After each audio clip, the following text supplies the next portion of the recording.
High Park will soon look a bit different. Work is starting tomorrow to improve visitor access and roads. And while advocates are applauding the move, they say more can still be done to improve safety for pedestrians and cyclists. Whenever we see more space for pedestrians and cyclists, safe infrastructure, we're really keen. The High Park movement strategy includes a new main vehicle entrance at Parkside Drive and High Park Boulevard, reduced parking in favor of pickup and drop-off spaces, improved signage for pedestrian crossings, and new bike lanes added to Center Road and Colborne Lodge Drive. As lawyers for injured cyclists and people who've experienced road violence, having safe, separate and protected spaces for people on all mobility devices is really important. So we're super keen to see what the city does here, and we'll be watching and encouraging them to make it better.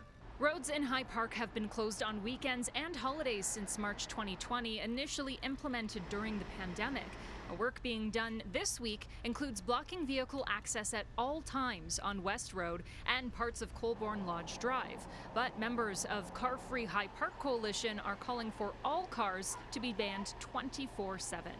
That's something that New York City did with Central Park and Prospect Park. That's something Montreal has done. Our neighbors in Montreal have done that as well. So the fact that we're taking baby steps while they're already 5 years into having no cars in their parks is, a bit unfortunate, but I'm glad we're at least taking some steps towards that goal. Most people I spoke to agree, saying the lack of vehicles on weekends has actually improved their experiences. We have more space and we can bike freely and without worry about cars or hitting people here. I think, no vehicles is more enticing to come and enjoy the park, not have to worry about all the traffic. I think there will be a downside, especially as this is a key accessible road to get around. This isn't the only change coming to Toronto parks this week. You'll also soon be allowed to crack a cold one in 20 locations across the city as part of a pilot project approved by City Council. Starting Wednesday, those 19 and older are allowed to drink alcoholic beverages that do not exceed 15%. That's between 11 a.m. and 9 p.m.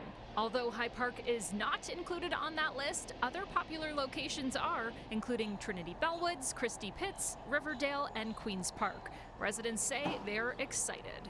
I'm not like a big enthusiast of it, but it's something I definitely enjoy, just having a drink in the park, that kind of thing. I think it's something that could benefit the city. I grew up in Germany. They have beer gardens and public drinking everywhere, and I always found everyone to be responsible and reasonable. I think sometimes when you make something taboo, that's when you get people who act in taboo ways. The city says work here in High Park will be complete by Saturday. They're also going to have workers do most of this work overnight in the evening hours. That's to minimize any impact on visitors. Reporting live, Leah Johansen, City News.